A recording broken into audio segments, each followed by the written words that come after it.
Hello everyone, welcome to free UPSC preparation. As you all know कि हम मोहित भट्टाचार्य के द्वारा लिखी गई book New Horizons of Public Administration को डिस्कस कर रही हैं और इसी बुक का चैप्टर नंबर 17 जो है वो बेस्ड है पब्लिक पर्सनल एडमिनिस्ट्रेशन पे। अभी तक हमने पर्सनल एडमिनिस्ट्रेशन से रिलेटेड अलग अलग एस्पेक्ट पे बात करी है। ये इस पर्टिकुलर चैप्टर का लास्ट डिस्कशन वीडियो है। इसके बाद हम चैप्टर 18 यानी कि फाइनेंशियल एडमिनिस्ट्रेशन पे बात करेंगे। ठीक है, तो चलिए स्टार्ट करते हैं। आज का जो मेन मुद्दा है उसमें हम बचे हुए टॉपिक पे डिस्कस करेंगे। ठीक है जी, तो चलिए अपना डिस्कशन स्टार्ट करते हैं। टॉपिक है करियर डेवलपमेंट।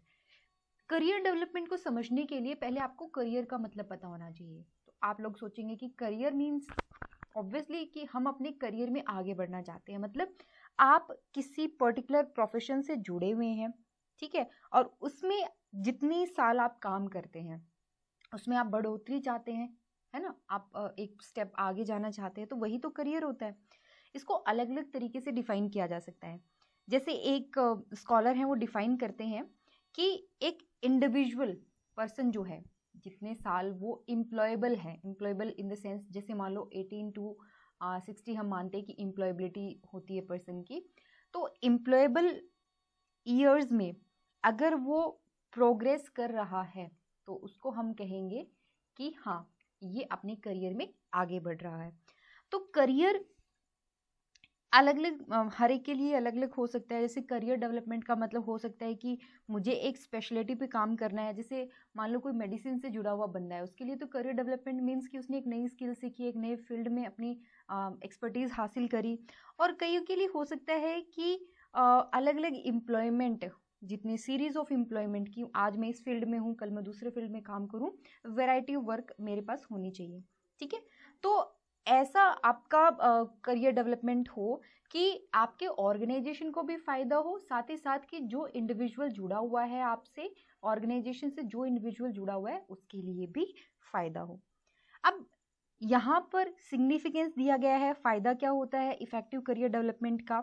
इसमें ये होता है कि जो टैलेंट है वो जुड़ा रहता है ऑर्गेनाइजेशन के साथ। जैसे एक हम बोलते हैं ना ब्रेन ड्रेन, कि इंडिया से बहुत सारे वेल एजुकेटेड एंड जो स्किलफुल पर्सन है वो बाहर जाते हैं नौकरी की तलाश में। क्यों? क्योंकि उनको लगता है कि इंडिया में रह करके उनके पास इफेक्टिव करियर डेवलपमेंट के ऑप्शन नहीं है। ठीक है, हालांकि अब तो काफ़ी सिचुएशन इंप्रूव हो रही है, बट ये एक ऐसा कॉन्सेप्ट है जिसको आप रिलेट करके समझ सकते हैं। देन हाईली टैलेंटेड पर्सनल को आप रिटेन कर पाओगे, साथ ही साथ आपके जो माइनॉरिटीज़ हैं, वुमेन हैं, उनको आप इक्वल अपॉर्चुनिटी भी दे सकते हो। एक एम्प्लॉई अगर किसी ऑर्गेनाइजेशन में काम कर रहा है, काम करते करते उसको वो खुश नहीं है, डिससेटिस्फाई है उस वर्किंग कंडीशन से, तो हम उनको एडवांसमेंट की कंडीशन प्रोवाइड कर करके, एडवांसमेंट मतलब आगे बढ़ने की कंडीशन प्रोवाइड करके उनको डिससेटिस्फेक्शन से हम छुटकारा जो वो दिला सकते हैं। यहाँ पर आप याद करो मोटिवेशन का एक मॉडल है। ठीक है, सेटिस्फेक्शन, डिससेटिस्फेक्शन, इक्विलिब्रियम। आप मुझे कमेंट सेक्शन में बताएंगे कि कौन सा मॉडल है जो ये बात करता है कि कौन से फैक्टर ऐसे हैं जो मोटिवेट करते हैं और कौन से फैक्टर ऐसे हैं जो आपको डीमोटिवेट होने से बचाते हैं। ओके, उसके बाद में आपके इसके अंदर दिया गया है हिंड्रेंस टू करियर डेवलपमेंट, क्या क्या प्रॉब्लम आ सकती है। तो मैं चाहती हूँ आप इसको डिटेल में पढ़ें। जैसे एक हिंड्रेंस है वो है लोकल रेजिडेंस। अगर आप प्राइवेट सेक्टर में काम करना चाहते हैं या फिर आप गवर्नमेंट सेक्टर में भी काम करना चाहते हैं तो जनरली जहाँ पर आप काम कर रहे हो, आपका वर्किंग एरिया, वहीं पर आपको रहना पड़ेगा। लेकिन कई जगह पर ऐसा देखा गया है कि लोकल रेजिडेंस या लोकल रेजिडेंट को ज़्यादा प्रेफर किया जाता है, क्योंकि हो सकता है जॉब डिमांड कर रही हो। और इसी कॉन्टेक्स्ट में एक जो मुद्दा है, मतलब रेलेवेंट आप इसको मान सकते हो। जैसे हरियाणा के अंदर अभी प्राइवेट सेक्टर में 75% रिजर्वेशन देने की बात हो रही है। किनको? लोकल रेजिडेंट को, या हरियाणा के जो नागरिक हैं, आई एम सॉरी, हरियाणा के जो रहवासी हैं, वहाँ के जो निवासी हैं, उनको प्राइवेट सेक्टर के अंदर जॉब जो होती हैं उनमें रिजर्वेशन देने की बात की जा रही है। तो वो भी आप मान सकते हो कि करियर डेवलपमेंट में एक मुद्दा आप यहाँ पे ऐड कर सकते हो। मैं ये नहीं कहती कि आप इसको एग्जैक्टली वैसा का वैसा यूज़ करो, बट समझने में आपकी काफ़ी हेल्प हो जाएगी। तो स्टेट जॉब में माना जाता है कि एक रेजिडेंस जो है वो मुद्दा होना चाहिए। अब आपको ये भी पता होना चाहिए कि हमारे यहाँ हम राइट टू इक्वालिटी की बात करते हैं, तो हम कुछ मुद्दे ऐसे हैं जिनके ऊपर डिस्क्रिमिनेशन नहीं कर सकते। तो यू नीड टू नो कि क्या रेजिडेंस एक ऐसा मुद्दा है जिसके ऊपर आप लोगों के साथ डिस्क्रिमिनेट कर सकते हैं when it comes to the employment. और अगर है, मतलब रेजिडेंस ऐसा मुद्दा है जिसके ऊपर आप लोगों को डिस्क्रिमिनेट कर सकते हैं, तो ये मुद्दा कौन डिसाइड करता है? मतलब ये जो क्राइटेरिया है, क्या वो स्टेट गवर्नमेंट डिसाइड करती है या सेंट्रल गवर्नमेंट डिसाइड करती है? मान लो कि सिंपल सी बात है कि मान लो हरियाणा के अंदर ही अगर रेजिडेंस को एक क्वालिफिकेशन के तौर पे देखा जाना चाहिए, तो ये कौन डिसाइड करेगा? और इसके लिए you need to understand the right to equality. Okay, ये मैंने आपको बता दिया। चलिए आगे बढ़ते हैं and let's talk about the next topic, that is performance appraisal. हर एक ऑर्गेनाइजेशन में एक जो एम्प्लॉय होता है ना, उसकी परफॉर्मेंस को असेस करने का एक सिस्टम होता है। भी एक इंसान 2 साल से 3 साल से काम कर रहा है, उसकी परफॉर्मेंस कैसी है, उसको असेसमेंट उसकी होगी, ठीक है।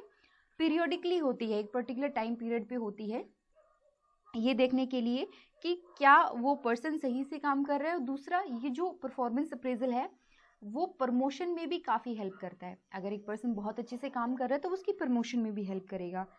देन यहाँ पर ये देखा जाता है कि ऑर्गेनाइजेशन के जो गोल्स थे, उन गोल्स को अचीव करने में उस पर्टिकुलर पर्सन ने कितना कंट्रीब्यूट करा है, ठीक है। तो आप इसको डिटेल में ज़रूर पढ़िएगा, ज़्यादा डिफिकल्ट टॉपिक नहीं है, फिर भी अगर आपको समझ में ना आए तो एक बार मुझे बता दीजिएगा।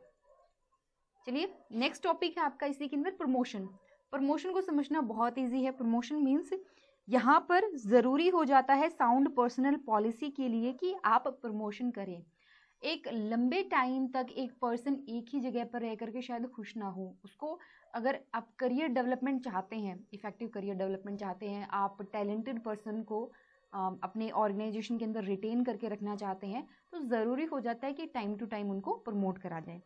प्रमोशन के अलग अलग बेसिस हो सकते हैं, जैसे हो सकता है कि ये सीनियोरिटी के बेसिस पे हो सकता है ये मेरिट के बेसिस पे हो सकता है ये सीनियोरिटी कम मेरिट के बेसिस पे हो। भी सीनियोरिटी भी ध्यान रखी जाती है और मेरिट भी ध्यान में रखी जाती है कि जो सबसे सीनियर हैं उनके अंदर सबसे मेरिट वाला बंदा कौन है, और जो सबसे जो सबसे मेरिट वाले स्टूडेंट हैं उनके अंदर सबसे सीनियर पर्सन कौन है। इस तरीके से एक अलग तरीका भी हम फॉलो करते हैं प्रमोशन को डिसाइड करने का। तो यहाँ पर तीनों मेथड दिए गए हैं। एंड देन मेरिट अगर आप सिलेक्ट करते हो एज क्राइटेरिया, तो मेरिट को कैसे डिटरमाइन करा जाएगा, उसके लिए भी तो कुछ होना चाहिए ना, कि आप एफिशिएंसी रेटिंग चेक करेंगे, कि आप उसकी सर्विस रिकॉर्ड को देखेंगे, आप परफॉर्मेंस अप्रेजल पे ध्यान देंगे, या फिर कई बार क्या होता है कि मेरिट को डिसाइड करते टाइम जो ऑर्गेनाइजेशन का हेड होता है ना, उसकी पर्सनल जजमेंट भी बहुत काम आती है कई बार, ठीक है। तो ये था आपका chapter 17, that is public personal administration. इसको कंक्लूड करते हैं इस चैप्टर को। अब मुद्दा ये है कि हमारे यहाँ जो पब्लिक पर्सनल एडमिनिस्ट्रेशन है, मेनली वो स्टेबिलिटी पे फोकस करता है, ना कि चेंज पे। और जब हम बात स्टेबिलिटी की करते हैं तो हम थोड़ा सा ट्रेडिशनल हो रहे हैं यहाँ पर, मतलब हम वेबेरियन ब्यूरोक्रेसी को ही आज तक डोमिनेटेड, मतलब उसको एक डोमिनेट वाला रोल देते आ रहे हैं। अगर हम 80s के कॉन्टेक्स्ट की बात करें तो 80s से लेकर के अभी तक बहुत सारे बदलाव आ चुके हैं, जैसे ग्लोबलाइजेशन आ चुका है, उसके बाद में डिजिटल एरा आ चुका है मतलब कोविड पेंडेमिक जा चुका है, जा तो नहीं बट हाँ काफ़ी जा चुका है, कोविड पेंडेमिक हम फेस कर चुके हैं। तो जो एडमिनिस्ट्रेशन का रोल है वो काफ़ी चेंज हो चुका है, ठीक है। तो यहाँ पर पर्सनल मैनेजमेंट ने भी एक नया टर्न ले लिया है। अगर हम नई फिलॉसफी को फॉलो करें पब्लिक मैनेजमेंट की, तो हमें अपना जो पर्सनल मैनेजमेंट है उसको भी बेहतर बनाना होगा, और पर्सनल मैनेजमेंट बेहतरी की तरफ जा रहा है, ठीक है, इम्प्रूवमेंट की तरफ बढ़ रहा है। हमें लॉन्ग टर्म अप्रोच पे ध्यान देना होगा, हमें सिर्फ शॉर्ट टर्म गोल्स ही नहीं, हमें लॉन्ग टर्म अप्रोच अपनानी होगी। देन जो फ्यूचर जॉब्स हैं, और जॉब, अब मुद्दा ये है कि सिर्फ एडमिनिस्ट्रेशन का काम चेंज नहीं हो रहा, nature of administration he change नहीं हो रहा, नेचर ऑफ जॉब भी चेंज हो रहा है। you'll find out कि बहुत सारी ऐसी जॉब हैं जो शायद पहले नहीं थी, या ऐसी जॉब है जिनका नेचर चेंज हो चुका है क्योंकि सब कुछ डिजिटल हो चुका है, सब कुछ नए कॉन्टेक्स्ट, नए एनवायरनमेंट में हो रहा है, तो ऑब्वियसली जॉब का जो नेचर है वो भी बदल रहा है। ठीक है, एनवायरनमेंट ज़्यादा चैलेंजिंग है, परमानेंट नहीं है, हम इसको नहीं बोल सकते कि स्टेबिलिटी ज़्यादा है, बल्कि मैं कहूँगी कि चेंजेस जो है वो प्रेजेंट कॉन्टेक्स्ट में ज़्यादा देखने को मिल रहे हैं। यू नेवर नो कि क्या हो जाए। जैसे 2020 में कोविड फेस किया, 21 गया, 22 के अंदर अभी रशिया यूक्रेन कन्फ्लिक्ट चल रहा है। अब आप बोलोगे कि उससे क्या होता है भाई, अगर फॉरेन अगर हम इंटरनेशनल लेवल पे कुछ हो रहा है तो उससे आपकी डोमेस्टिक लेवल पे भी तो इम्पैक्ट आएगा ना। जो आपकी फॉरेन पॉलिसी मैनेज करते हैं वो हैं तो आपके एडमिनिस्ट्रेटर ही, आपके पॉलिटिशियंस अगर मैं कहूँ तो जब इंटरनेशनल लेवल पे कुछ हो रहा है तो इम्पैक्ट आपके डोमेस्टिक फ्रंट पे भी आता है। इन्फ्लेशन बढ़ेगी, आपके रिलेशंस जो हैं उनको मेंटेन करना पड़ेगा, तो कहीं पर कुछ हो रहा है उसका इम्पैक्ट आपके जॉब पर भी आ रहा है। ये चीज़ भी आपने ध्यान में रखनी है, और इसी कॉन्टेक्स्ट में आपका पर्सनल मैनेजमेंट भी अप टू डेट होना चाहिए। इसको आपको क्लाइंट ओरिएंटेड बनाना है, मतलब मोर कॉम्पिटिटिव बनाना है, क्योंकि अभी क्या है, ज़माना जो है वो काफ़ी चेंज हो चुका है। ठीक है, तो ये था हमारा topic, that is public personal administration. उम्मीद करती हूँ आपको कि इन वीडियोस को देखने के बाद में चैप्टर पढ़ना और समझना आपके लिए काफ़ी इजी हो गया होगा।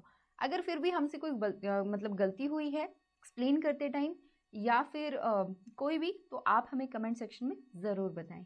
ठीक है, हम इम्प्रूवमेंट करने की पूरी कोशिश करेंगे।